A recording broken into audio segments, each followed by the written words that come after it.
money or the lure. Think I want a cherry while I'm relevant to door. You need to hear my shit live on the fucking tour. Niggas in they feelings, ho, know what for. You putting tension in the air. I earned it fair, you a square. All thought they wasn't there. It's beyond repair. What's going on? It's your boy Ikon. And once again, we're here on 910 Sports TV. You know what I'm saying? I just want to thank God for this opportunity because without him, there'll be no us. And next, you know what I'm saying? I got to my right of me. Can you hear me, Coach? Yes, sir. I'm with you, brother. Okay, you good? We good. I got got one of my right hand men to the side of me. You know what I'm saying? One of the best coaches out there, Coach Lamont T. Goins. What's going on, brother? Listen, man, I'm staying out of the March Madness, man. So I ain't applying for no open coaching vacancies nowhere. I'm gonna keep rolling with you guys. So y'all got to deal with me. So we just like to Uh, welcome our special guest tonight.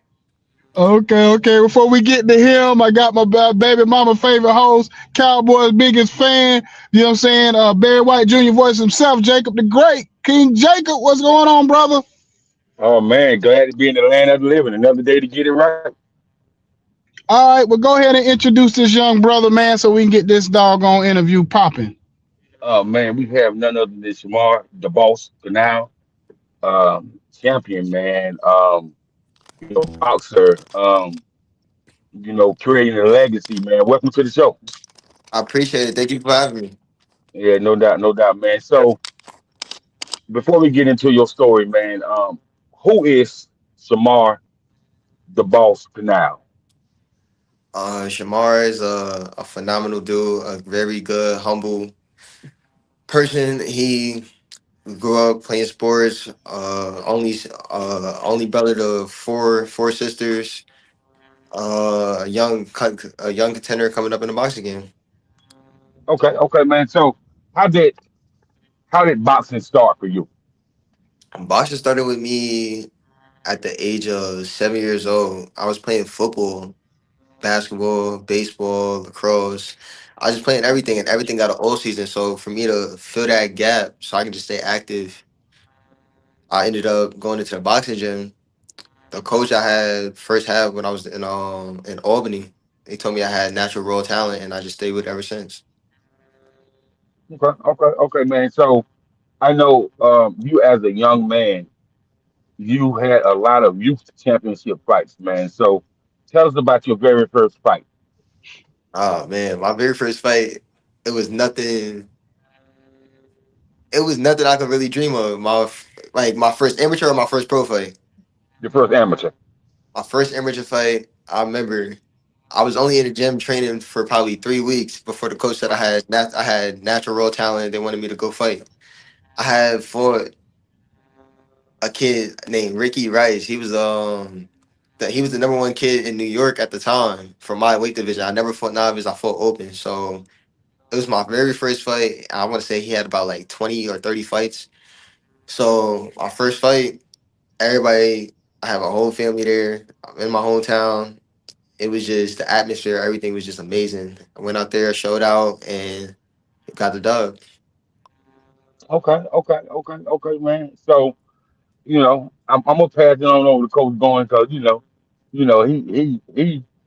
he got some questions because he didn't came up through the ranks and watched some major fights. So, Coach, are you there?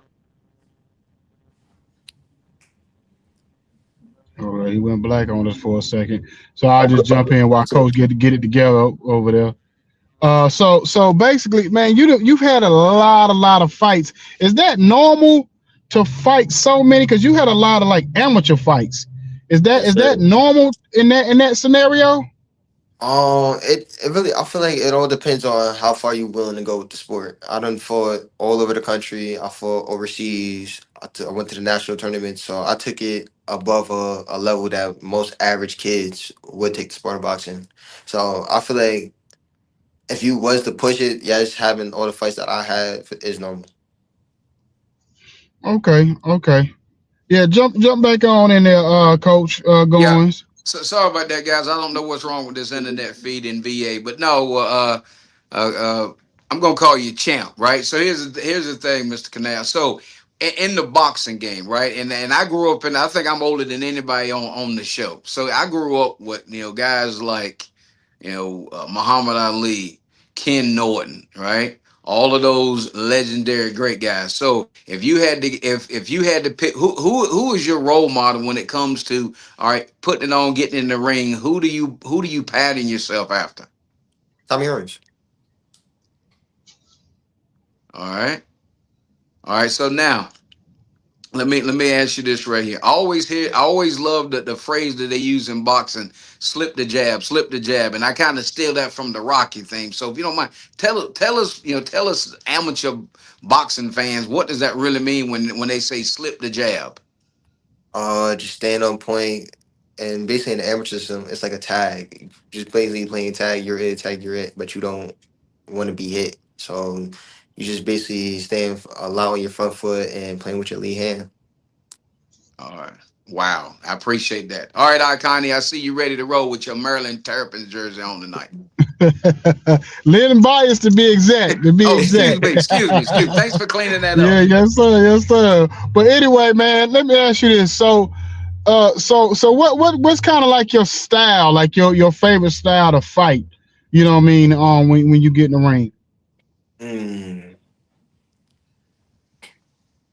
I feel like I'm 50-50. I love when another fighter wants to try and challenge me and try to walk me down. And I also love another fighter that wants to try and sit on the outside and box with me. It's like, it's 50-50. Okay, so when it comes to like your training and your regiments and everything that you have to go through, what's kind of like the key things that you focus on when you training for a big fight? Um, Mainly endurance. Make sure my body's up in tip top shape so I can keep pushing myself to the limits during fight time. Okay, okay. So what was the hardest fight that you had that you actually that you didn't think it was going to be as hard as it was? My last fight when I fought for the WBC belt, that was, I feel like out of all the fights I ever had, that's the hardest fight. Because during that fight, I feel like I came overcame a lot of adversity. I've pushed myself to a different level. Like this is the field of business I'm in, and that fight showed me who I am and where I can go with the sport. Okay, so elaborate on that a little bit for us. When you say adversity, what was some of the things that happened in that fight that you had to overcome? Overcame the other opponent. His power. He was a strong fighter from Colombia. He was 17-1 with I believe like 12 knockouts. So he was a big puncher. He had a lot of power. I overcame that. I did get hit before, and I took it very well. And then also during the fight, I want to say about like the sixth round, I ended up spraining my ankle in the middle of the ring during the fight. So I had to deal with that too. Mm, mm. So have you ever had a fight? Because I know fighting is a lot of it has to do with the entertainment part of it too, especially if you want to get to the level where like a Mayweather or certain fighters like a Sugar Ray and Roy Jones back in the day, where they brought a lot of energy and sometimes the antics before a pre-fight. So has there ever been fighters that you fought that you really did you kind of liked them or respected them, but you kind of played that role of like you couldn't stand them, you just hated their guts? Hold on, say that one more time. It was a lot. I'm trying to figure out what you So really so mean. so so basically, what was it, a fighter that you ever fought? And Hmm. when y'all was doing like the pre-game way, the pre-weigh in and the press conferences and stuff of that nature, that you acted like you didn't like them, but deep down is but you played that role of like y'all hated each other with y'all when y'all really didn't. Is there any fighter that you had like that? Nah, I never had no fight like that. Okay, okay. All right, before we pass it back on over to Jacob, everybody subscribe to 910 SNE. We also powered by inspireradio.com and 810 Studios. Go ahead, Jacob. So, from the time you came up with boxing, how have you seen the sport change tremendously? And what is the things that I can't hear. can you hear me? Yeah, I hear him. Okay. So how have you seen the sport change since you started fighting? I can't Basically, care. I grew up in the Mayweather era, so I feel like back then, while I'm growing up watching the Cottos, Canelo, Mayweather, Shane Mosley, and everybody like that, I feel like everybody was fighting everybody. The sport was very entertaining to watch because there was a lot of big names and a lot of big fights to be made, and they were getting made. I feel like now it's more so everybody wants to keep their own. Nobody wants to fight each other or take a big risk. And I feel like me, I want to take the big risk. I'm looking to make all the bigger fights. Okay, cool. So talk about some of the youth tournaments as an amateur that really make people watch you and notice who you are.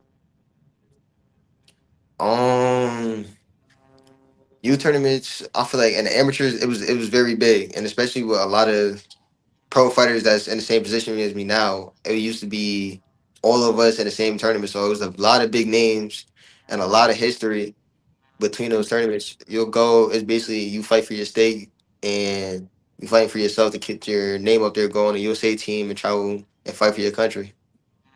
Okay. So you won all these tournaments, and you won a lot of fights, as an amateur man. Talk about the first time that you knew you was going pro, and how did you prepare to go pro? I got the call. I want to say I was 17. I believe I was 17. I was a senior in high school. I just finished the Olympic trials, and then they changed the date. Said I can't fight for the Olympic trials no more because of how young I was. I guess I had to be 18. I was only 17 at the time. So after that, I had a little hand injury from my last amateur fight. My dad, gave me a call. He was like, "Yeah, my manager Robert Booster right now. He reached out to my dad and said that he wanted to turn me pro. We had to sit down, figured everything out. Everything made sense for the time. I came out to Vegas and got in touch with the Devin Haney camp. So Bill Haney, Devin Haney, and all his trainers, and we started making the transition from there. Okay, man. So mentally, man, how did you have to prepare yourself to go in for that sit down? And once you had that sit down, what did you learn from this sit down, from transitioning to an amateur boxer to a pro boxer? I feel like the transition, just me being around the Devin Haney camp and seeing, because at the time I was 17, Devin was only 21.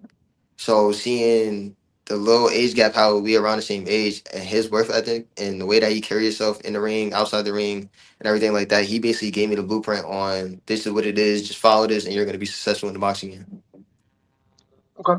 Okay, man. So let's talk about your very first professional fight.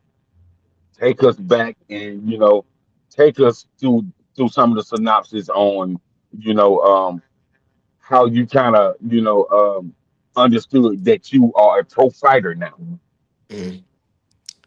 Um, First pro fight. So throughout the whole camp, I remember I had fought at a weight that I would never fight at again. So me just trying to see if I can get back down that little.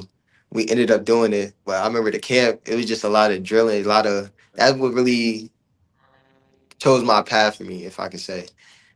I really chose that path off of the grind and the sacrifice I did for my first pro fight.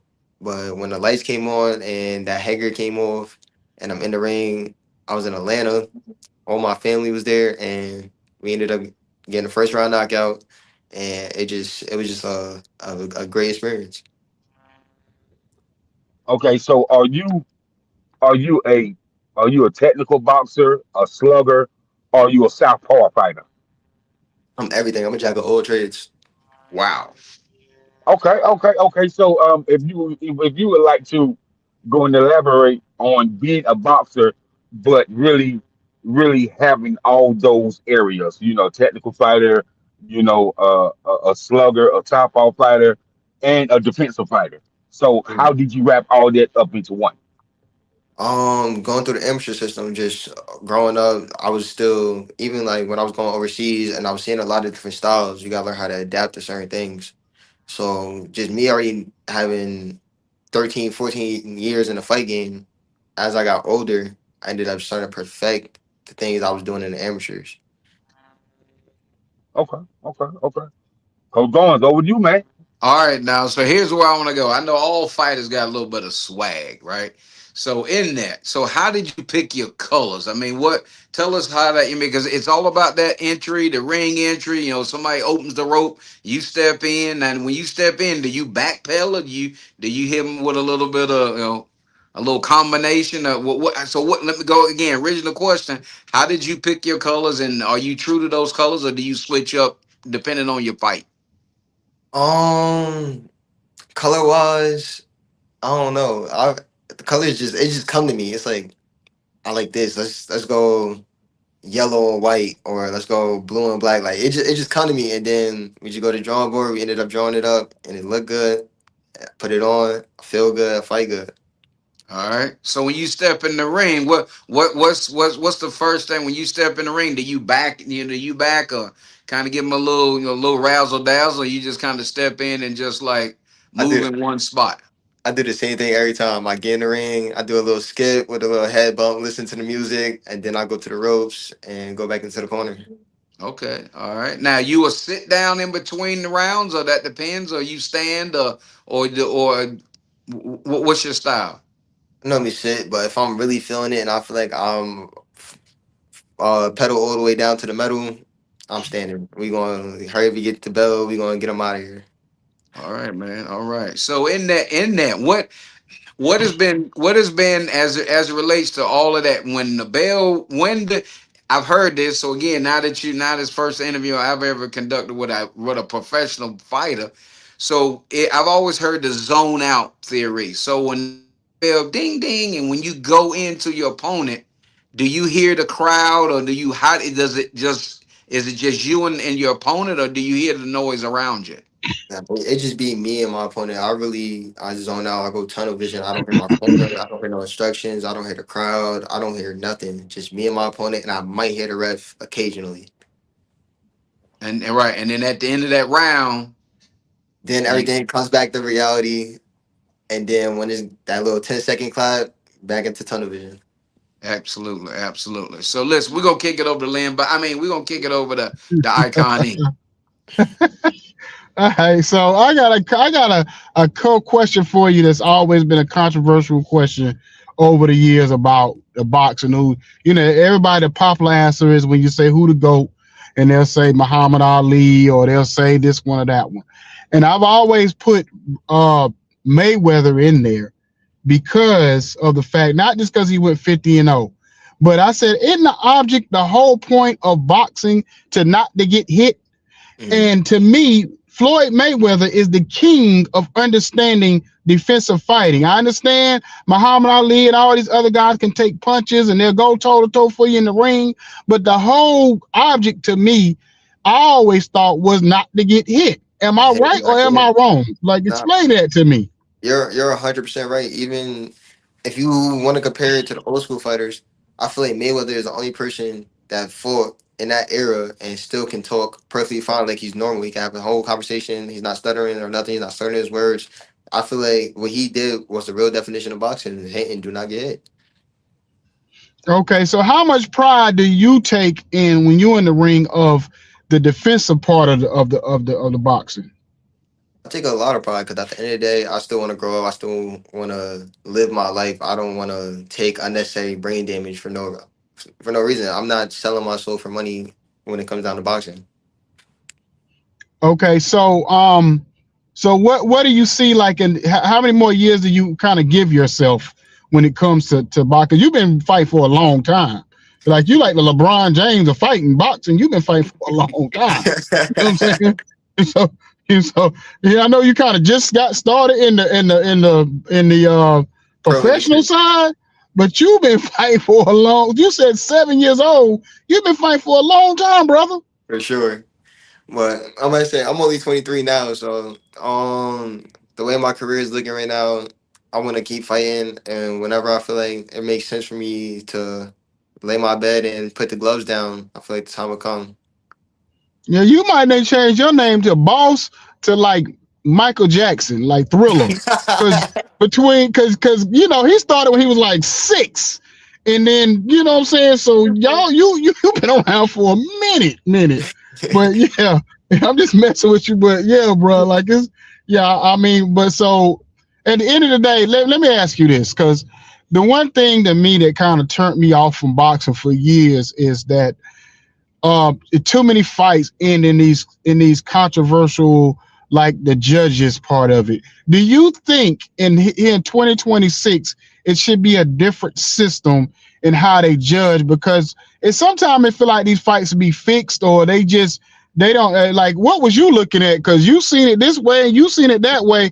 Well, either one of y'all was blind or the other one wasn't looking, or what's going on? I feel like it's nothing wrong with the judge system, cause I feel like it's really no system. I feel as though it's really whatever judge is really there, and they're looking at the fight is what they're interested in, what they really want to see, how the fight want to go. I feel like it's no on the book. All right, he did this, so he's gonna get the round. Okay. So have you met any the older fighters, like the fighters that you looked up to, mentors or people that you watched over the years? Have you ever met? And if you have they gave you any advice? Yeah, I met a handful of old school fighters, and they for sure helped me enhance my game, give me just keep gaming me and schooling me up on certain tips that I could take with me and influence it into my own game. So what's the one or two things that you could tell us that one of your mentors or whatever told you that you carry with you, or that always jumps in your mind or your head whenever you maybe be training or in a fight and you haven't, whatever it is? Um, I could say with Roy Jones, he helped me with my hook. He helped me give me a couple tips on how to be faster with my combinations. And I remember when I was younger, I was in West Virginia for an amateur tournament. I had met Pernell Whitaker before he had passed. He's the reason why I ended up turning southpaw. He ended up giving me some tips on how to become a southpaw. Yeah, because Pernell Whitaker top five in my book. You know what I'm saying? I love You know Sweet what I Pea. mean? Yeah. Oh yeah. Oh yeah.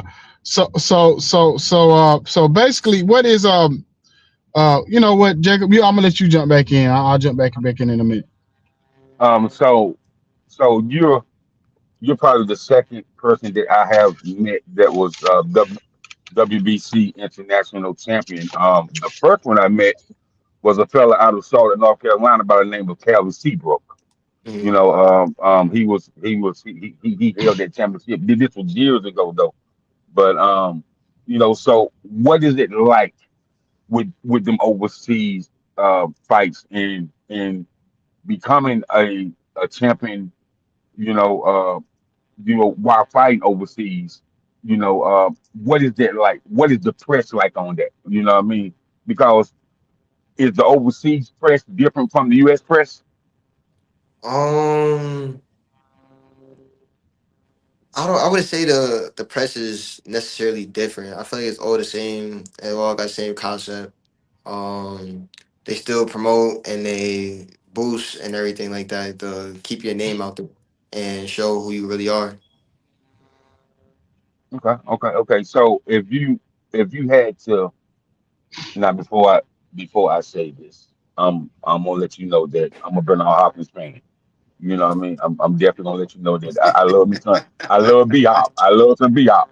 So, what are five fighters that you would say that you could compare yourself to? That I could compare myself to. Tommy Hearns, Pernell Whitaker, Sugar Ray Robinson, Devin Haney. Um, who else can I compare myself to? I say Crawford. Okay, Mm, okay. Oh, mm. wow. That's that that's pretty tough. That's pretty tough. So let's talk about your footwork while you're in that ring, man. What style of footwork do you have? Style of footwear. I got a boxer's footwear. Okay. So even when you're backpedaling and you're slipping the jabs and it's hard for the opponent to hit you, man. How how do you keep that backpedal balance up and and you don't miss a beat, because I feel like that's hard to do, bro. You know what I mean? Especially when they coming at you trying to hit you, and you dodge, you ducking and moving, and you got that back pedal that's so magnificent that they can't even knock you off your balance or nothing like that, man. So how much time in coaching did it take for you to get that down pat? I can't really put a time limit on it because I've been doing it since the amateurs. It's been a long time. It's the same thing. It's just repetition, a good rhythm, and keep drilling and drilling and drilling and drilling. Okay. Now I hear, a lot of boxers talking about training and talking about the new mission, the nutrition prep before a fight, man. What is your balanced diet like before a becoming fight? While I'm cutting, I normally try and go pescatarian, try and cut out red meat and all the extras. I just try and keep a nice clean, keep it going through the system, but also keep my energy high. Okay. So man, when did you actually become champion, man? And when you became champion, man, has this experience been overwhelming for you? I became champion July 5th, 2025, July 4th weekend in Shreveport, Louisiana. And it was a blessing. I'm on my next fight. I'm supposed to be fighting May 30th, and I'm supposed to be collecting another belt. Okay. You heard that, coach going. I'm Watch going out. to collect another belt. Watch So out. over to you, coach going. Well, Let's so get it. listen. Yeah, absolutely. So, champ. So let me ask you this. So, what is the location of your next fight? Las Vegas, Nevada at the MGM Grand. Oh man, he's at the MGM Grand where they got real lions and tigers in the cage. Absolutely. All right. So let me ask you this, champ. So when you're away from the ring, tell us about how do you get away from it all? How do you keep the noise out? What do you do to relax? Some people fish, some people read books. So let us in that window of your life. Me personally, I'm a gamer. I like to just sit down, clear my head. I like to play video games. I feel like that keeps me at ease. That's my little cutoff zone where I can just zone out and just be me. All right, good deal. So here it is now. I'm swinging for the fence on this question right here. So if you could go back in time, or who would you love to be on the card with? You hear the bell ring, you step in the ring, and you look across, and you name some great fighters, right? So you name the Hitman. You talked about Sugar Ray Robinson, right? And I heard you mentioned Roy Jones. All those. Who would you love to look across and sitting on the stool on the opposite side? Oh, so like my dream fight, like who would I Yes, like to share the sir. ring with? I'm sorry. Say again. This is basically like a dream fight who I would like to share the ring with. Yes. Who would you? Yeah. Who would be your number one if you could go back and say, "Man, I'd love to have an opportunity to fight him." Pernell. Woo! All right, that's legendary, man. I tell you what, I'm gonna let this out, man. If I was ever I wasn't blessed to be able to do any of that stuff, I'd have to sit there and be like, man, who would you want to fight? Like I'd have to say Cassius Clay, right? Or I'd have to say Muhammad Ali, just because I grew up in that era to where he was iconic, right? And it was just and it's just a pleasure. So my last question is this: so you see yourself, you're gonna get this next belt coming up at the end of May. What vision do you have in the next 2 to 3 years? Where do you want to be? In the next 2 3 years, I want to be WBC world champion at 135. That's where I see myself in the next 2 years, inshallah. All right, so y'all heard that, right? So when he's there, we gotta be ringside with our mink coats on, right? And Hey, hey, be like hey, a With man. Frank Lucas out. With Frank Lucas. It might be a little too coach. hot for the mink. Hey, hold, coach. I can't be like Frank Lucas with his big Bob hat on, and them folks show up at my door. Well, I mean, we ain't got. You know what? We ain't got to be peddling no dope. We ain't got to have on no alpaca. I mean, we can have some rabbit or some kangaroo, but we just got to make sure we ringside to support the champ. All right, Connie, I'm gonna kick it to you. I know that's right, coach. All right, so let me ask you something. What if any three of us fought you and we was training, what's the punch that we gotta be afraid of. Because if you hit us with this, we going to sleep. Everything. Oh, Okay, okay, I ain't mad at you. Because I just asked you that because back in the day, Mike Tyson, everybody knew, boy, if he hit you with that uppercut, that For nut sure. with right there in that nostril, you out. But So I just I so what feel now? like I feel like I got dynamite in both hands. I feel like either whatever I throw, if it lands a certain way, it's lights out. man. Okay, okay, okay. So have you ever like put somebody to sleep like that? Yeah, for sure. Okay, okay. So let me ask you this fight that you got coming up in Vegas. Are you the main are you the main event? No, Devin Haney and Rolly Romero is gonna be the main event. Okay, okay. So I know we could probably look it up. This is why I'm asking this because I normally don't ask this particular question, but being that you about to be top dog, what's been your biggest purse so far? Biggest purse so far, I think either 20 or 25,000. Million? That's my biggest purse so far. I'm about to say you there Not you not yet. Hey, I'm he's gonna about to buy. say Not you need yet. hold Hey, if some. that's I the can't case, wait for that's the that. case. He'll ship us some. He'll ship us some coats. For I get to sure. say you ship us Work some on me if that was the alpacas. case. Oh man, so this fight that you fight next, if you when you win, I ain't gonna say if when you win, will that take you to that level where you start getting some 7-figure deals? I feel like that put me on track to get there. Okay, who are you fighting? And you said May, right? Who you fighting? We have opponents sent to us. We waiting for somebody to send the contract over on my end saying that everything is already finalized. But we looking at a 18-1 fighter named Kobe Brady from Barbados. Okay, your record is right now is what? 12-0.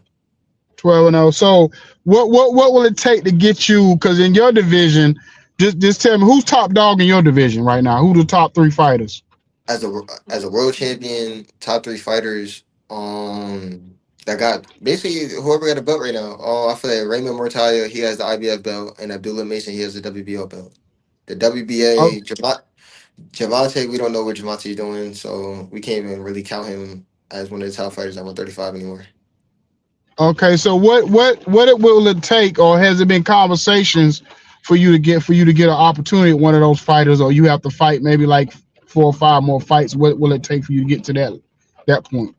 I mean, I'm collecting belts as I go right now, so I feel as though in a matter of the next 2 years or the next between 3 to maybe 5 fights, I should be having one of those names on my resume for a world shot.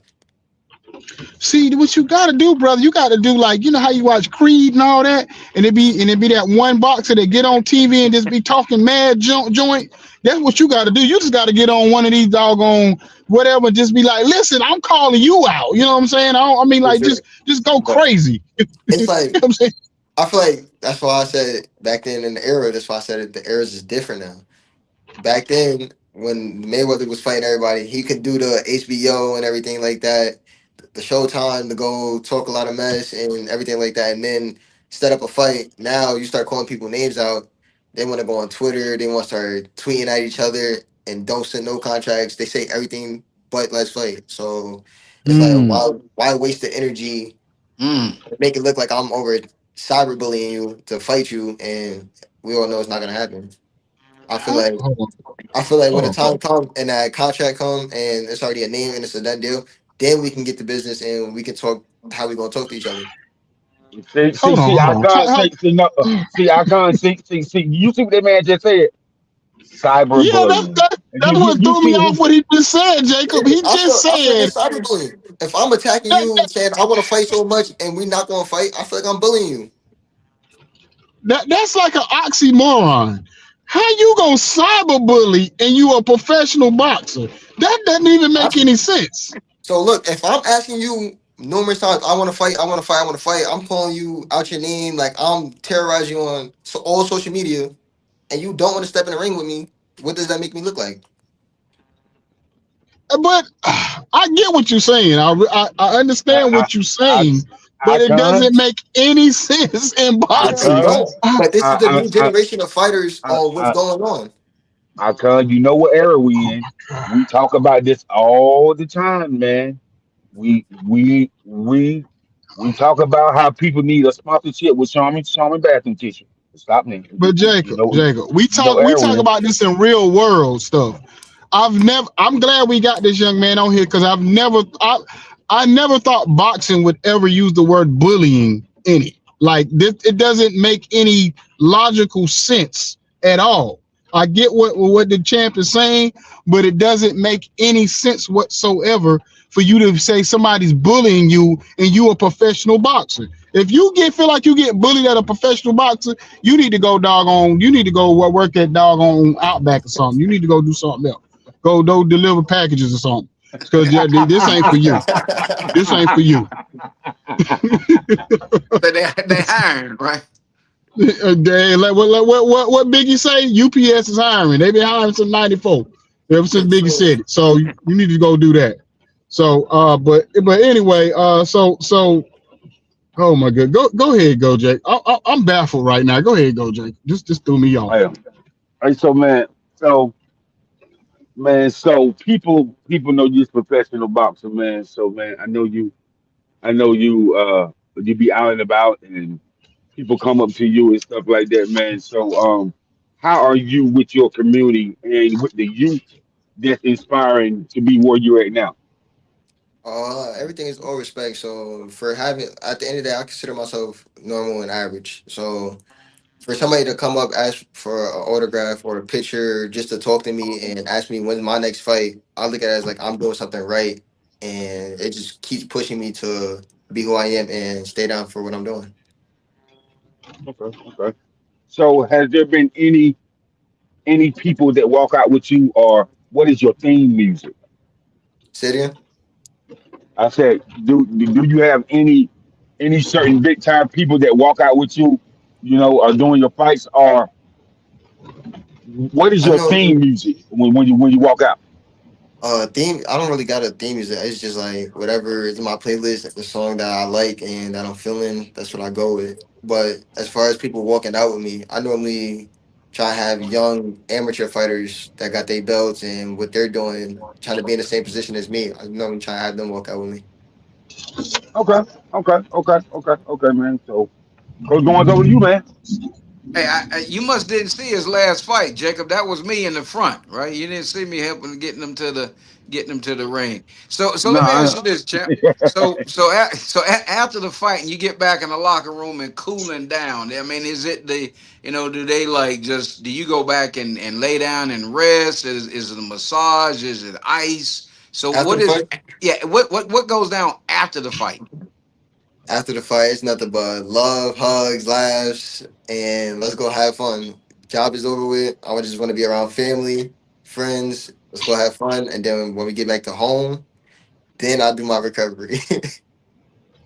Okay, yeah, and that was my second part. So so like you said, you recover. Is it like do you take a week off or 2 weeks off just to kind of, get your body right back, or do you like take a day off or 2 days and right back in the gym? Me personally, I tend to try and take a week only because of what I put my body through for camp to prepare myself for the fight. Makes sense. Makes sense. All right, let me see if I kind of let me see if he's back from being bullied. Hey, I'm gonna ask this question without going into the details, since we didn't, so we in the bullying era. And I always kind of thought about this question for every now and then, because whatever is sex things, that's still a thing where you can't have sex before a fight, like, or whatever. And if you Yeah. don't, how long you gotta go without Nah, before a fight? it's still a thing. You know, a lot of people still do it. I feel like it's more so a mental, but I personally, I do it. I don't have sex before fights. I just don't do it. How I feel how like how, how many weeks or how many days before, like, will you stop? Like, you like, I gotta, just the cutoff date. month and a half. Month and a half. Yeah, Oh I my feel like that's god! a reasonable cutoff. No wonder y'all be angry as hell when y'all get in the ring. God, Lee said a month and a half. Man, Boy, are you man, do I'm you Not to I'm get gonna too have to. personal, but do you got a girl or wife or whatever? Yeah, I have a fiance. And Man, she understands that, like, yeah, She baby, we can't, understands. yeah. She knows, like, baby, no. And I normally whenever I go away from camp, I don't even be around females. I don't be around them. yeah. Okay, so when you go away from, because you from New York, right? Yep. So where do you do your camp? Where you do your camp at? I normally do my camp in Las Vegas, but wherever Devin gives that call, wherever he wants to be, I end up flying out towards Devin anyways. Oh, okay, so you under Devin's Yep. organization. Yep. Got you. Oh, okay. So, have you thought about doing like a documentary or something to tell your story? Because I know a lot of times, especially in the era we are with social media, sometimes if people know your story, that'll kind of will bring more intrigue to you, as far as maybe getting those fights a little quicker, the bigger fights a little faster. I'll be for sure down for a documentary. I feel like my city don't breed a lot of boxers, so for me to push my city out there, it could be a big thing for my community back home in New York, Cause what city are you from in New York? Albany, upstate New York. Albany. Oh, okay. My daughter-in-law. That's where she from. Out there, how you pronounce Schenectady. Destiny? Connected. Yeah, Connected. Schenectady. Yeah. She out from that area. I used to Oh live yeah, in yeah. too. And hey, coach, it's country as hell Yeah, out yeah, there too. Like, hey, hey, yeah. hey, No, hey, it hey, ain't country, hey, but it's hey, not country. hey, Well, it's look, Schenectady. Well, it look I country. It come, feel country. hey, It coach, is not country at I ain't, all. coach, I ain't never seen, I couldn't have a problem with pronouncing the word. I was like, he all right over there? But I told We can help you. he might have took too many shots in between the rounds. Yeah. While I was getting bullied. While I was getting bullied, I Why, just took a why few I was getting shots. bullied? He won't slip in that jab. Hey, well, listen, champ. Hey, I appreciate you coming on tonight, giving us your time or whatever. I know you got this big fight to prepare for, so I know you probably got to get your rest. What time you usually get up in the morning to start training? 9 a.m. I know it'd be up 9 Oh, wait, a.m. so you ain't one of them 4 o'clock in the morning people. Nah, 9 a.m. Let's be reasonable. I don't know, some of you guys get up 4, 5 o'clock in the morning and start Nah, running and doing all kind of nah. stuff, and I'm about to say, I'll you give know. you the schedule right now. 9 a.m., get up, eat breakfast, go to strength and conditioning by 10 o'clock. Come home, rest around 11:30ish, 12. We got the gym at 1:30, between 1:30 2 o'clock. Got the gym. Finish the gym about 4, maybe 5, depending on how the day go. Rest for a little bit, and then night run or whatever time I want to go running that night, and then restart the process What time you normally go to bed? after the run. Normally, I've been on a schedule lately though. I've been going to sleep around 11 o'clock. Oh, okay. Well, we definitely gotta let you go for your trainers be done cuss us out. You know what I mean? They see you on here doing interviews and all that. You know what I'm saying? They really gonna be like, "Well, what you doing, bro?" You know what I'm saying? So, but I appreciate you letting us into your world a little bit. And Hey, when hey, when hey, hey, huh? I can hold on. Let me say something to Mr. Canal. Mr. Canal, Yes, sir. just tell Devin Haney that we have a spot for him to come and interview for sure. For sure. I'll make the call. I appreciate it. Yeah, Go ahead, yeah, Icon. because when you make it all the way to the top, and like Coach said, we short with our chinchillas on or whatever. You know what I'm saying? We definitely want to see you box in person at one of these fights or whatever in May the near 30th. future.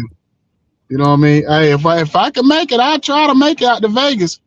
You know what I'm saying? I don't know how much them tickets gonna cost, but hey, I try to get out there. Y'all boxing fights be expensive. They could be expensive. But hey, if you really want to make it, we try to figure something out. You said what now? I said, if you really want to be there May 30th, we could try to figure something out. Okay, I appreciate that, brother. I appreciate that. No All right, problem. all right. Well, anyway, man, like if there's anything you want to say, social media wise, whatever wise, information wise, before we let you go, brother. All right. It's Shamar, the Bulls Canal. I'm logging off. Shout out to 910 Sports for having me. Shout out to the panel. You can follow me on Instagram at Shamar Canal. On Twitter, I'm real Shamar Canal. And on May 30th, we're going to another performance on, and we collecting another belt. On to the next. Yes, sir. We rooting for you, brother, all day. You know what I'm saying? So you go get your rest, get your training on, and man, you know what I'm saying, appreciate and keep doing what you're doing. Thank you. I appreciate AKA Shamar the Boss Thriller Canal. He been fighting for about 50 years. it. And we out, bro. We out. Thank Have you. a good night. You too. Have a good one. How far are you willing? Puta essa fada de um mandelo.